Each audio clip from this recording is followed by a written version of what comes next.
Hey family, how are you? Good morning, Jenenne Macklin here. Good afternoon to the East Coast. I'm so sorry I got on here late for you guys, but hopefully you'll get this later. It'll pop up to let you know that I left you a message, hopefully of inspiration.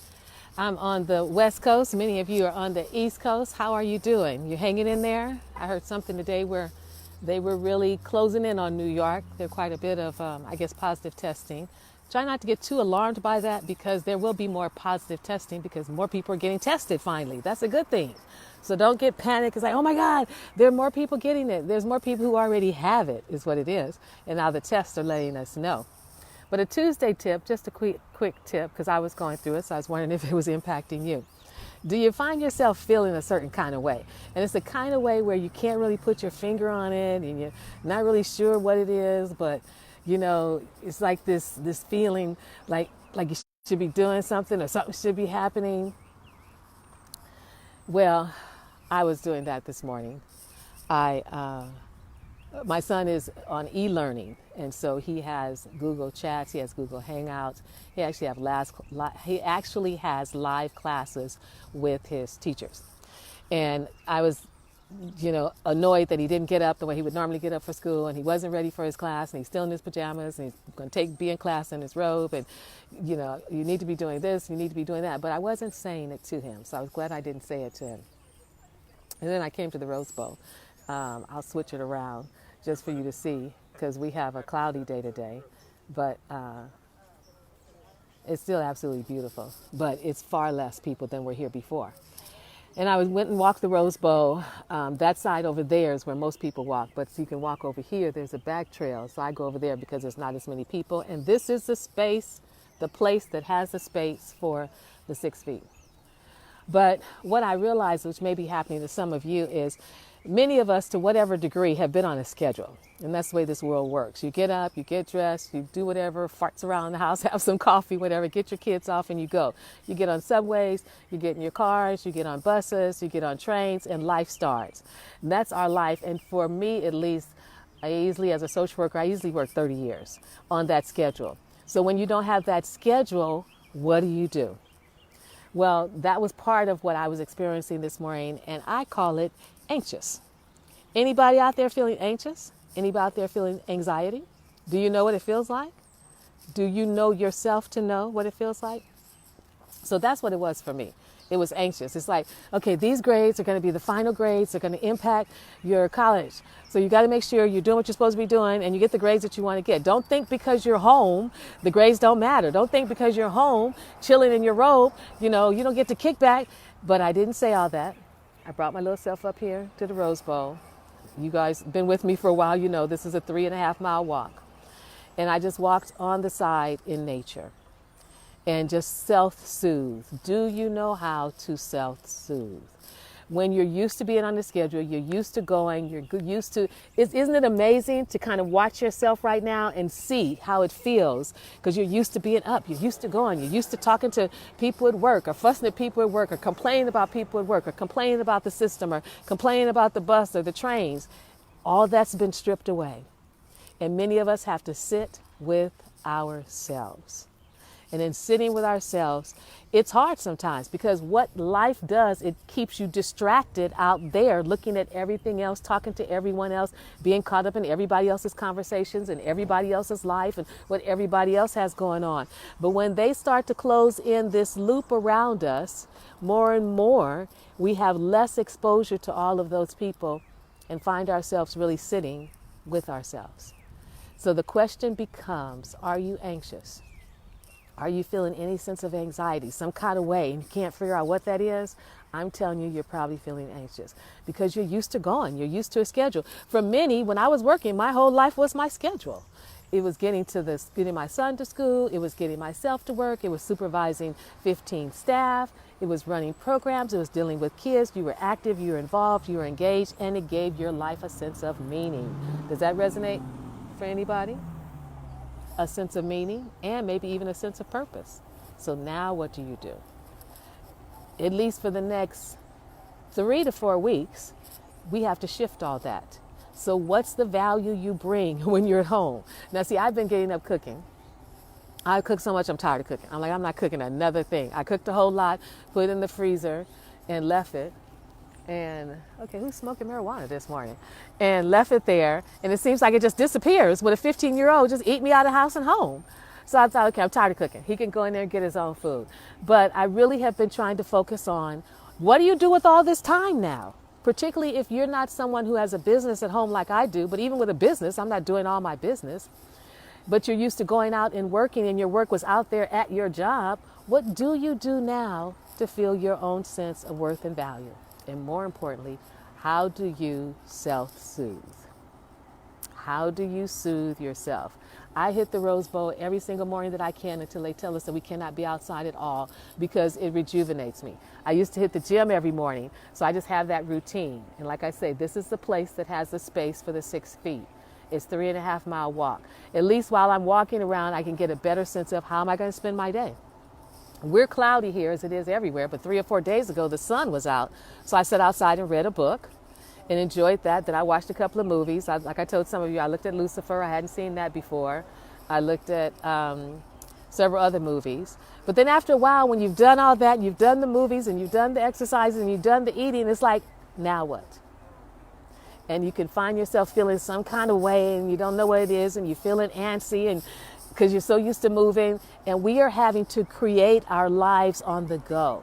We're having to shift our lives and our responsibilities and our responses to what's going on out there in new ways that we haven't done before. And I don't necessarily have the answers for all of you. I just want to get you to recognize that if you're feeling some kind of way, you're not alone, that many of us are feeling that kind of way because you're used to your schedules. Your schedule kept you busy. This makes us have to sit and really look at life as it is, our lives, our families, our relationships, and take that time. So here's something you could do. As you're sitting there, look at some of the relationships that are important to you and maybe see how you can enhance those, how you could do some things different that might make those relationships stronger. Maybe there's letters you could write to people that you haven't talked to in a long time, or people you haven't shared your feelings with. Maybe there's people you want to make apologies to that it's been hard to do. You've been holding on to it. You're mad at them. You didn't want to. Maybe you could write them a letter and say, look, I'm sorry. I did this, I did that, I did this, I did that. Or on the other hand, maybe there are people you love. People that because you're so busy, you're moving so fast, you don't get to talk to them that much, you don't get to see them that much. You could send them letters or write letters. That would be something different. That would be something different for those people who you've kept at a distance and you can't even imagine how to make you feel. The other thing I decided I'm going to do too is I'm going to go in my closet and clean out my closet. So I'm sure ladies, men, you can do that. You have clothes in there you do not wear. Let them go. Don't tell yourself anymore you're going to wear it, you're going to lose the weight, you're going to do this, you're going to do that. If you were going to do that, you would have done that by now. So don't give yourself a hard time. You just didn't do it, so let it go. Do you know how many people there are in the world? And even though the numbers on TV may frighten you, there's 7 billion people on this planet. So 100 getting sick, 1,000 getting sick, 2,000 getting sick. I mean, we've got a lot of people on this planet. So go through your closets. When was the last time you went through your kitchen? When was the last time you went through your shelves in your kitchen to actually see, do you use everything in there? Do you need everything in there? So why not take the kitchen? Clean it out, get rid of stuff you don't need, stuff you're not using, stuff somebody else could use. So that may be something you could do. Do I have any seamstress? You know, they need you to sew the mask at this point. Although I think people are sending the masks and the celebrities are actually purchasing masks from somewhere and getting the masks to our healthcare providers. But if you're a seamstress and you can sew masks and you know how to do that, connect with other women online, or really on Facebook, I guess, who are doing the masks to help out. Ah, gosh, did you want to write a book? Well, this would be that time for you to be able to write that book. How do I do that, Jenenne? Well, let's start with what you want to write about. Why don't you just write that down? You don't have to worry about a title, but write down some of the topics you'd want to talk about if you're going to write a book. Okay, what would those topics be? What do you know that you can share with someone else in a book or an ebook? Consider that. I'd say paint, but I'm not sure if you've got a large house, small house. I have a friend of mine who's laying grout, putting the tile down in her bathroom and put down grout. Are there any projects like that that you said that you wanted to do, that you didn't have the time to do? Because if you're anything like me, okay, the tip just changed into a talk. See, I was a social worker all my life. Loved being a social worker, worked with kids and abused kids, physically abused, sexually abused kids, residential placement, hospital, and everything. About 30 years into the career, I got tired. But I kept doing it and kept doing it because it's what I knew. I got tired because there wasn't enough money to help the children. There's only so many kids with diagnosis. There's only so much treatment. And after a while, it's like, okay, this is like a merry-go-round. It goes around and around and around and around. So I started to complain. I started to complain. I actually forgot that the universe was listening to me. Gosh, I'd be so glad when I can do my own business. I'll be glad when I can write my book. Now, I was writing a book. I didn't let it stop me that I had the work schedule. I'd put my son to sleep who couldn't sleep. So when he was little, 3, 4, 5, 6, I'd sleep in bed with him till he fell asleep. Then get up at 11 o'clock at night, and I would write my book from 11 o'clock at night until 3 or 4 in the morning. Whenever I got completely cold and couldn't move, then I'd go get into bed for a few hours and get up. So that's what I had been doing. So even though I was complaining, I was still trying to get the book done. But I did. I complained. I want to write my book. This person's writing their book. I want to be able to, I'm tired of working. Well, the universe decided we'll help you out with that one. So what happened? I got fired. So of course, once I got past that though, I had to remind myself that this is what you were complaining about. This is what you said you wanted. You said you wanted to write your book. You said you wanted some time off. You said you were tired. So now what? And of course I'm like, yeah, but I didn't mean for it to come like that. I didn't mean to get fired. I've been in my job 10 years and I was trying to do good and stay here a little longer. Universe said no. So I asked and asked and asked, and I lost the job. And for at least some months, it took me a minute to remember what I had said that I wanted to do and that I had the time to do it. What do you want to do? What did you always say? If I had the time, I would do this. If I had the time, I would do that. Well, baby girl and big brother, baby boy, this is the time for you to do that.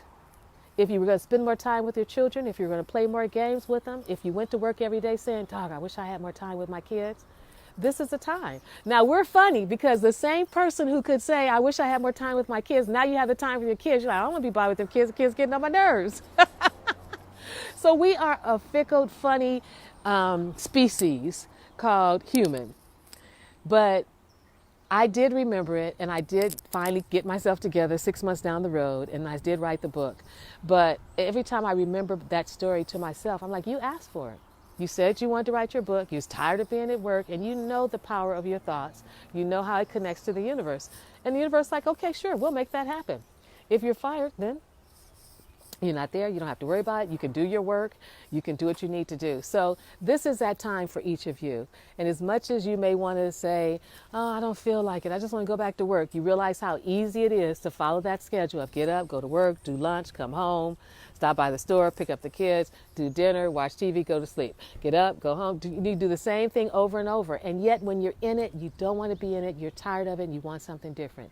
The tip is take advantage of the time you have. That's the tip. Take advantage of this time. Don't you dare go back to work in 3 or 4 weeks from now saying, God, I wish I had done this. I wish I had done that. The tip, take advantage of your time. And on that note, I'm going to go do something. I think I'll start with my closet. And then I don't know if I want to do the garage yet because that just sounds like a whole lot. Then I got to have a garage sale and people can't come. I have to do a 6 feet apart garage sale. But that's the tip. Take advantage of this time. Take advantage of it. Write down all those things when you were working, you were getting up in the morning, you were complaining, saying, shoot, I wish I could do this. Shoot, I wish I could do that. Now's the time. Don't miss out on this time. This pandemic that's happening right now, we pray this won't happen again. But if you're off and if you're getting paid, or if you're off and you're not going to get paid and there's nothing you can really do about it, take advantage of the time. That's the tip. So you come back on here later, please feel free to put hashtag replay. Let me know what you did with the time. Take advantage of the time. Let me know what did you do with the time that you do have. Do you need to go and repair old bikes that need to be fixed? Do you need to paint something that needed to be painted? Does something need to be fixed and you need to get the screwdriver out and do that?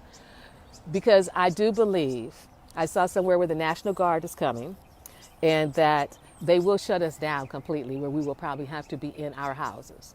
So whatever you can run and get right now and bring back home so you can work on it later, if you're a seamstress and fabric you want to make, whatever you can get. She walked up there, smoked, and came back. What do you know?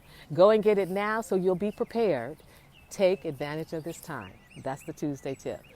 Hashtag replay, hashtag what you did with your time. Let me know. I'm Jenenne Macklin, transformational speaker, wealth guiding catalyst. And I'm just on this journey, sending you some inspiration, some love, and some joy in the midst of what we perceive as a storm. It's all happening for a reason. Even if we don't know what that is, take care of yourself, take care of your loved ones, draw them close, call people, reach out to people, send letters to people, do FaceTime with people, Zoom with people, stay connected. But here's the tip for Tuesday. Take advantage of the time. Bye for now.